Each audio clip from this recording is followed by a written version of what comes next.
सो hi everyone, अच्छे से सब लोग पढ़ रहे होगे और बढ़िया ही चल रहा होगा सबका बढ़िया।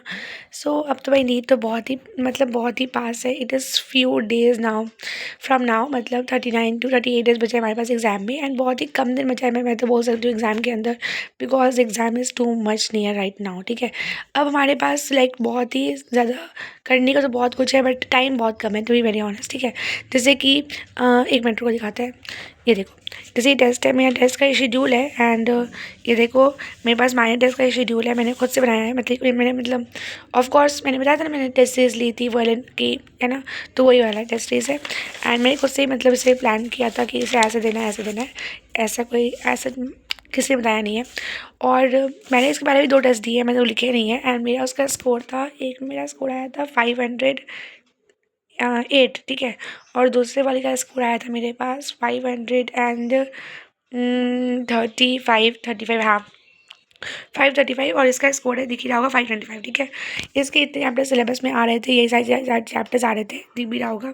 These are the chapters which were coming, and now these chapters are coming the examinations. Okay, and यार बहुत ही एग्जाम पास है। मतलब मेरे को तो एक चीज़ सोच के बहुत डर लग रहा है कि फाइनली वो टाइम फिर से आ गया, जिसमें we have to face our parents finally, कि क्या हमने साल भर किया है। ठीक है, and to be very honest, मेरा ये सेकेंड ड्रॉप था। एंड मम्मी पापा ने मुझे बोला था कि तुम एक बार फिर दे के देखो, वरना आई वॉज सुपर क्लियर कि I will not going to give the again attempt. ठीक है, और क्योंकि मेरी यही कंडीशन आती है, मेरे गले को देखो, वो खराब हो गया, मतलब पूरा बैठ चुका है ना, दिख ही रहा होगा, आवाज़ सुन के ही लग रहा होगा। मतलब it's really, my voice is not like that, my voice is completely different. But if you here in this video you will think that okay, ऐसा वॉइस है, नहीं ऐसा नहीं है, बहुत ही अलग वॉइस है। बट ये पूरा बैठ चुका है यार। मतलब when you revise the things, तो चीज़ें बैठती आती हैं। ऐसे ही मेरी आवाज़ जो है बैठ देख के, तो अब मतलब अभी ठीक नहीं होगा, मतलब एग्ज़ाम के बाद भी ठीक नहीं होता। मैं तो थ्रोट जो है ये ठीक होता है एग्ज़ाम के 2-3 महीने जब बीत जाते हैं, तो कुछ भी मैं मतलब इतना पढ़ूंगी नहीं ना ट्रेमेंडसली, तब जा करके मेरा वो वोकल्स सही होते हैं, मतलब ऐसे नहीं होते हैं। बट इट्स ओके जो भी है। बाकी I was not practicing the question, मतलब मैं सोच रही थी प्रैक्टिस करूँ, तो मैंने निकाले वापस करने थे यार। एंड अच्छा देखो, ये देखो सुबह से कितने घंटे पढ़ाई हुई है बस एट दिस मच ओनली। ठीक है, तो ऑफ कोर्स और भी मतलब खैर, मैं तो मतलब सोई थी 1 बजे एंड उठी 7 बजे, इसलिए ओके। एंड शॉर्ट नोट्स बना रहे हो गए ना, अभी जो शॉर्ट नोट्स बनाना है इसको बहुत इंपॉर्टेंट है। जैसे मैं अपने शॉर्ट नोट्स दिखाऊँ तुम्हें, ये मेरे शॉर्ट नोट्स हैं, ठीक है ना। ये देखो, ये मेरे शॉर्ट नोट्स है न्यूक्लियाई के। एंड पता है मैंने ना कल बैठ करके ना केमिकल बॉन्डिंग के पूरे शॉर्ट नोट्स बनाए हैं। And literally it took a lot of effort यार, 8 पेज का शॉर्ट नोट्स बनाया है इसका। ये देखो, ये देखो। बट मैंने रिवीजन तो कर लिया है, अब मैं ना इनके मॉड्यूल से क्वेश्चंस कर लूँगी, बिकॉज मुझे लगता है कि चैप्टर थोड़ा मतलब मुझे हार्ड लगता है केमिकल बॉन्डिंग, बिकॉज टेस्ट में आ रहा है तो अच्छे से कर लेना है। मुझे बस आज का दिन और चाहिए होगा लेकिन टेस्ट के लिए, तब जब मेरी प्रिपरेशन कंप्लीट हो पाएगी टेस्ट के लिए, बिकॉज मेरा मतलब मेरे को डर लग रहा है। ठीक है, और ऐसे भी क्योंकि बहुत लोग मतलब ऐसे सोचते हैं ना कि इसके बस का नहीं है और नहीं है, तो यार बस का है या नहीं है वो तो एग्ज़ाम के बाद पता चलेगा। बिकॉज मुझे तो मतलब खुद ही अब भी कॉन्फिडेंस नहीं रह गया, too very honest. Last year तक I was little bit confident about the examination कि हाँ शायद हो जाएगा सिलेक्शन, बट अभी इसके बाद मेरे पास कोई कॉन्फिडेंस नहीं है, टू बी वेरी ऑनेस्ट। जैसे जैसे वक्त बीतते जा रहा है, आप अपने अंदर से कॉन्फिडेंस खोते जाते हो ना। तो मेरे पास नंबर भी ऐसे कोई खासा नहीं आ रहा है कि मेरे को 690 आ रहा है, मेरे को लगेगा कि मेरा सेक्शन तो हो ही जाएगा। नो, तो ऑफ कोर्स ये सारी बातें हैं, और तो भाई क्या ही बोल सकते हैं। और फिजिक्स कैसे करना है मेरे को समझ में नहीं आ रहा यार। मतलब मैं I am doing the JEE Mains, but मेरे को जेमेंस भी करने में बहुत टाइम लग रहा है। ठीक है, it's not easy to do the JEE Mains, ऐसे उठाओ और कर लो फट से, ऐसा होता नहीं है जनरली। हाँ, मेरी स्पीड बहुत तेज़ है बोलने की, बिकॉज मैं फटाफट फटाफट बोल के वाइस करती हूँ, तो मैं आदत हो गई है। ठीक है, सो इट्स ओके, कोई बात नहीं।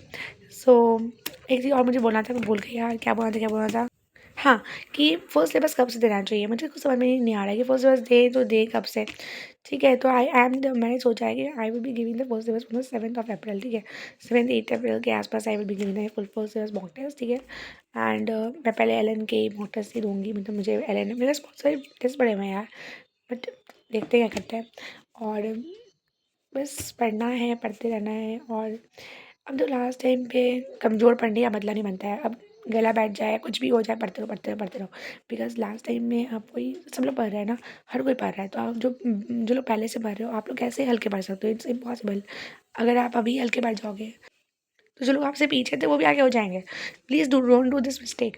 बहुत लोग ऐसा करते हैं कि वो लोग पहले से पढ़ रहे होते हैं एंड लास्ट मोमेंट में आके वो हल्के पढ़ने लगाते हैं। अगर हल्के अभी पढ़ जाओगे ना यार तो समय बीतते जाएगा और आपको बाद में फील होगा कि यार मेरे को तो पढ़ लेना चाहिए था, तो मतलब मुझे याद ही नहीं आ रहा एग्जाम में मुझे पढ़ा था। तो ये कंडीशन ना हो इसलिए लास्ट मोमेंट तक हमें पढ़ते रहना है एंड इट्स इम्पॉर्टेंट, ठीक है। बस और कुछ भी नहीं बोलना। And my periodic table is in front of me, तो जब मैं पीरियोडिक टेबल देखती हूँ मुझे डर लगने लगता है वो याद आएगा एग्जाम में। बट ऑफकोर्स हमारा काम क्या है कि हमें बार बार रिवाइज करते रहना, क्वेश्चन प्रैक्टिस करते रहना एंड मोमेंट तक, इवन टिल 2 मई, बिकॉज 3 मई का एग्जाम है। 2 मई तक लगे रहना लगे रहना लगे रहना, that is important thing, okay. बाकी और कुछ भी इंपॉर्टेंट नहीं है। And second most important thing is यार कि जो भी आप बोलते हो ना उसे कॉपी में लिखते जाओ, बिकॉज एग्ज़ाम के एक दिन पहले वही चीज़ सारी चीज़ें हमारे को काम आती हैं। जैसे कि जैसे मैं मान लो एक चीज़ दिखाता है को, वेट, ये थर्मोडायनेमिक्स, हाँ ये देखो मॉर्फोलॉजी। ये मॉर्फोलॉजी शॉर्ट नोट्स नहीं है actually, whatever the points I use to forgotten, मैं उन सारे पॉइंट्स यहाँ लिख लेती हूँ। ये देखो ये देखो ये देखो।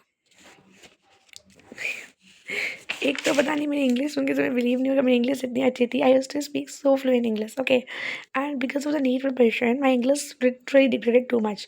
मतलब मैं कुछ भी बोल देती हूँ अब धीमे धीमे, and it is slowly degrading, continuously degrading. और अब मतलब कंडीशन ये हो गया है ना, ये मुझे सोचना पड़ता है बोलने से पहले कि मैं बोल क्या रही हूँ। बट इट्स ओके, जो भी है, जो भी फ्लॉज अपने अंदर आए हैं ड्यूरिंग प्रिपरेशन, सब कुछ को ठीक करेंगे वक्त के साथ, सब ठीक हो जाएगा, है ना। And let's pray for each and every one जो भी मेहनत कर रहे हो सबका सिलेक्शन हो जाए यार। मतलब I really want first attempt वाले बच्चे भी जो मेहनत कर रहे हैं 2 साल से लगे हुए हैं उनका भी हो जाए, है ना।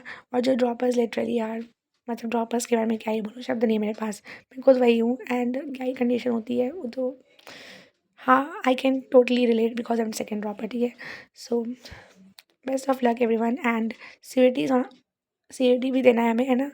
तो लेट्स सी कि CUET में क्या होता है, बिकॉज एग्ज़ाम जब हम लोग दे देंगे नीट का उसके बाद ही CUET होगा, तो let's see, let's pray best for us, है ना। हर कोई प्रे करो यार, बिकॉज मेरा कहीं से एग्ज़ाम नहीं निकला ना यार। कुछ भी हो सकता है, भगवान की जो मर्ज़ी होगी उस चीज़ को एक्सेप्ट कर लेंगे और ज़िंदगी में आगे बढ़ जाएंगे, फिर इतना सोचेंगे नहीं कि मेरे साथ क्या हुआ और क्या नहीं हुआ, बिकॉज जो भगवान सोचेंगे अच्छा सोचेंगे, है ना। एंड भगवान की मर्ज़ी आगे किसकी चलिए, सिंपल बात है। तो बस बेस्ट देते हैं, अपना 100% देते हैं एंड देन देखते हैं जो होगा भगवान की मर्ज़ी होगी। All the best, bye.